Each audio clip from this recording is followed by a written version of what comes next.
Welcome to Pharma E-Classes, the video series called Pharmacy Student. My name is Vishakha Chauhan. I am Assistant Professor in Smriti College of Pharmaceutical Education, Indore, and this is the Remedial Biology class for BCom first semester students. The topic which we will continue with is digestive system. आप diagram देखकर समझ ही गए कि हम सबसे पहला topic जो है डाइजेस्टिव सिस्टम पढ़ने वाले हैं. रिमेनिंग सिलेबस की कंपैरेटिवली हम एक अच्छे और इजी टॉपिक से स्टार्ट करते हैं डाइजेस्टिव सिस्टम से. And let's begin with the definition of digestion. क्या डाइजेशन की डेफिनेशन है? किन चीजों को डाइजेस्ट करने के लिए डाइजेशन की प्रोसेस की जरूरत पड़ती है, डाइजेस्टिव सिस्टम और कौन कौन से पार्ट्स होते हैं, हम अभी स्टार्ट करते हैं. तो सबसे पहले human digestive system. The first thing is bio macromolecule. Macromolecule, पहले तो बायो मैक्रोमोलिक्यूल को हम दो वर्ड में ब्रेक करते हैं, bio and macromolecule. Bio here is whatever inside your body, है ना, biologically related, that means inside your body, consider it that. And macromolecule, macro का मतलब होता है बिगर इन साइज, जो साइज स्ट्रक्चर में बड़े होते हैं. तो बड़े साइज के मॉलिक्यूल या ऐसे स्ट्रक्चर वाले सब्सटेंस जो बायोलॉजिकली दैट मींस बॉडी के अंदर जाते हैं. जैसे कि आपने फूड कंज्यूम करा, है ना, आपने एक चपाती कंज्यूम करी, दैट मींस कुछ कार्बोहाइड्रेट के जो मैक्रोमोलिक्यूल्स हैं वो आपकी बॉडी के अंदर गए. अब हमें पता है कि अगर मैक्रोमोलिक्यूल है तो बॉडी एज इट इज उतना बड़ा स्ट्रक्चर या साइज जो है वो एब्जॉर्ब नहीं करेगी. तो एब्जॉर्ब करने के लिए क्या करना पड़ता है? उसे ब्रेक डाउन करना पड़ता है स्मॉलर सब्सटेंस में, ऐसे सब्सटेंस जो इजीली एब्जॉर्ब हो सके. तो एब्जॉर्ब हो जाने वाले सब्सटेंस को क्रिएट करने के लिए हमें एक प्रोसेस की जरूरत पड़ती है जिसका नाम है डाइजेशन प्रोसेस. डाइजेशन की मेथड या प्रोसेस की हेल्प से हम जो है मैक्रोमोलिक्यूल को स्मॉलर एंड एब्जॉर्बेबल फॉर्म में कन्वर्ट करते हैं, जिसमें बहुत सारे बॉडी ऑर्गन्स और पार्ट्स जो है हमारी हेल्प करते हैं, बहुत सारे एंजाइम्स जो है हेल्प करते हैं. वो भी हम आगे कंटिन्यू देखेंगे. लेकिन आई होप कि आपको डेफिनेशन समझ में आ गई हो कि डाइजेशन इज अ प्रोसेस जिसमें एक मैक्रोमोलिक्यूल को ब्रेक डाउन करके एक स्मॉल मॉलिक्यूल स्मॉलर वन में कन्वर्ट किया जाता है ताकि वो बॉडी में इजीली एब्जॉर्ब हो सके और अपने बेनिफिट बॉडी को दे सके. तो कंटिन्यू करें डेफिनेशन. सबसे पहले bio macromolecule. Example carbohydrates, proteins. आपको पता है कि जो प्रोटीन का स्ट्रक्चर होता है बड़ा स्ट्रक्चर होता है, कार्बोहाइड्रेट बड़े स्ट्रक्चर्स होते हैं. तो it can not be utilized by the body in their original form. वो अपने ओरिजिनल फॉर्म में बॉडी को कोई काम नहीं आ रहे होते हैं. वो इतना बड़ा मैक्रोमोलिक्यूल है कि ना वो ब्रेक डाउन हो रहा है ना एब्जॉर्ब हो रहा है. तो फिर क्या करना है? They have to broken down and convert into the simpler one. आपको उन्हें ब्रेक डाउन करना है और सिंपल फॉर्म में कन्वर्ट करना है. This process takes place in digestive system. ये प्रोसेस जो है कहाँ मतलब काम करती है? आपके डाइजेस्टिव सिस्टम में. अब ये बात निकली है तो मैं आपको ये बता देती हूँ कि जो डाइजेशन की प्रोसेस है, डाइजेस्टिव सिस्टम मतलब स्टमक नहीं है सिर्फ, है ना. When you are talking about a system, system मतलब कि वो सारे ऑर्गन जो डाइजेशन की प्रोसेस में काम करेंगे, that is creating a digestive system. तो वो सिर्फ स्टमक नहीं है. डाइजेशन प्रोसेस स्टार्ट होती है आपके माउथ से, जहां पर आपके टीथ जो है फूड को च्यू करने का काम करते हैं. तो च्यूइंग की जो प्रोसेस है जिससे फूड का साइज रिड्यूस हो रहा है ताकि वो इजीली जो है डिग्लूटिनेट हो सके. What is deglutination? जो आप स्वेलोइंग करते हैं. तो आपके फूड को आपके टीथ ने च्यू करके जो छोटे फॉर्म में कन्वर्ट करा है, सलाइवा के साथ मिक्सिंग होती है. सलाइवा के साथ मिक्स हो जाने के बाद ही जो है आप उसको स्वेलो कर सकते हैं. तो स्वेलोइंग और डिग्लूटिनेशन, इस प्रोसेस के बाद आपका फूड जो है इस food pipe that is oesophagus से पास होता है, देन आपके स्टमक में आता है, देन फर्दर प्रोसेस होती है. मैं आपको काफी डिटेल अभी यहाँ नहीं बताऊंगी, मैं आपको सिर्फ रफली समझा रही थी कि जो प्रोसेस स्टार्ट होती है वो माउथ से स्टार्ट होती है एंड कहाँ तक फिनिश होती है? इंटेस्टाइन तक फिनिश होती है. सो हमेशा ध्यान रखना कि जो डाइजेशन है वो स्टमक में नहीं होता सिर्फ, वो आपके माउथ से आपके इंटेस्टाइन तक का एक बड़ा प्रोसेस है. कैसे है वो मैं आपको ये डायग्राम मैंने इजीली बनाया है आपको एक एक चीज समझाने के लिए कि कौन कौन सी स्टेप होती है जिसके बाद जो आपका फूड धीरे धीरे डाइजेशन डाइजेशन की तरफ बढ़ता है और किस तरीके से जो वेस्ट है वो बॉडी के बाहर निकल जाता है। ठीक है, उसके बाद this process takes place in digestive system. हमने देखा कि डाइजेस्टिव सिस्टम माउथ से लेकर इंटेस्टाइन तक होता है।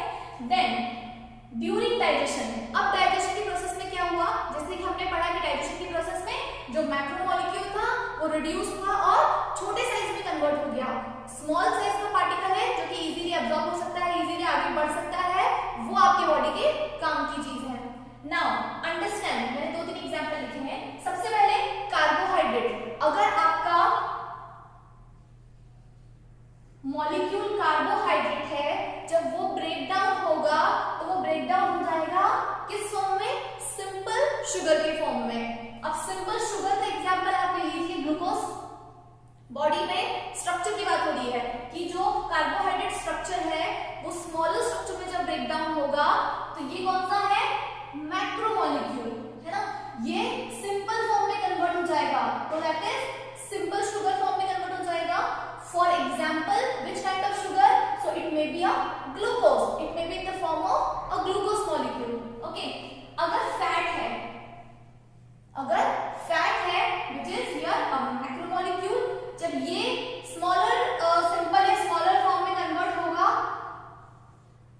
तो क्या बनेगा, एसिड्स बन सकते हैं या फिर ग्लिसरॉल्स बन सकते हैं। जब फैट को हम 2 पार्ट में ब्रेक करके समझ रहे हैं तो इट मे बी एसिड और it may be some glycerols, तो ये इस फॉर्म में कन्वर्ट हो जाएगा। प्रोटीन मैक्रोमोलेक्यूल है, जब छोटे छोटे फॉर्म में अलग अलग होगा तो क्या बनेगा, तो एक्चुअली आपको सर सोचना है कि किससे प्रोटीन बनता है, अमीनो एसिड से। It's a chain of amino acids. तो अगर अमीनो एसिड्स को अलग अलग कर दिया जाए तो प्रोटीन का स्ट्रक्चर स्मॉल स्ट्रक्चर हो जाएगा, या अमीनो एसिड को अगर जोड़ दिया जाए तो छोटे छोटे अमीनो एसिड की चेन है जो बॉन्ड के साथ कनेक्ट होती है वो प्रोटीन बनाएगी। अंडरस्टूड? तो प्रोटीन जब ब्रेक होगा तो आपको अमीनो एसिड फॉर्म में मिलेगा, तो ये कन्वर्ट फॉर्म है अमीनो एसिड। तो ये तीनों एग्जांपल्स आपको थोड़ा सा आइडिया लगा होगा कि कौन सा मैक्रोमोलेक्यूल है, बड़े साइज का मॉलिक्यूल है जो कन्वर्ट होने के बाद कौन से फॉर्म में बॉडी में फिर अवेलेबल होता है।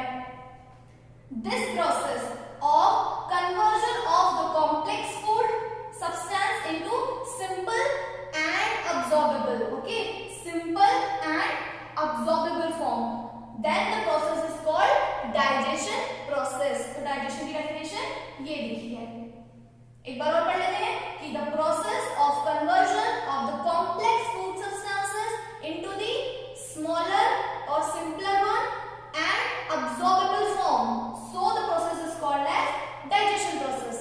ठीक है, तो ये हमने डाइजेशन के बारे में पढ़ा, बहुत शॉर्ट तरीके से हमने डाइजेशन को समझा। अब मैं आपको बताऊंगी एलिमेंट्री कैनाल क्या होता है। So alimentary canal, the food passes in a continuous form through a canal which is known as the elementary canal। तो फूड जो है आपने जैसे ही इनटेक करा उसके बाद वो जिस कैनाल से पास आउट होकर आपके स्टमक तक रीच होता है, that is the alimentary canal.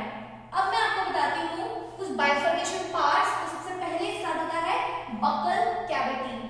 Buccal cavity आपके माउथ की बात हो रही है, क्या बात कर रहे हैं हम, आपके माउथ की। अब आप बोलेंगे मैडम माउथ में, तो सबसे पहले आपके टीथ इन्वॉल्व होते हैं, माउथ में आपकी टंग इन्वॉल्व होती है, माउथ में सलाइवा रहता है वो इन्वॉल्व होता है। तो आप समझे मैं क्या कहना चाह रही हूँ कि सबसे पहले बकल कैविटी, तो ऐसे माउथ, बकल कैविटी मतलब माउथ में आपकी टीथ इन्वॉल्व है, च्यूइंग प्रोसेस में आपकी टंग इन्वॉल्व है, आपका सलाइवा मिक्सिंग के लिए हेल्प कर रहा है। So this will create your first part, buccal cavity. The second is esophagus or the food pipe। The food pipe which is also known as the esophagus। Esophagus क्या करता है? It's a pathway। वो pathway जो कि एक pipe के form में है जो आपके फूड को कहां तक पहुंचाएगा, आपके स्टमक तक पहुंचाएगा। यहाँ पर आप समझना कि अगर एक पाइप है और वहां पर इस तरीके के लॉक्स लगे हुए हैं, मैं आपको समझाऊंगी यहाँ पर कौन कौन से बैरियर्स होते हैं। वो बैरियर्स जो हैं वो एक तरीके के स्पिंक्टर्स हैं। स्पिंक्टर्स मतलब कि आपके फूड के जो ट्रैवल का पाथ है उसके उस प्रोसेस को है कंट्रोल करने के लिए कुछ स्पिंक्टर्स लगे होते हैं, वो भी समझेंगे यहाँ पर। उसके बाद स्टमक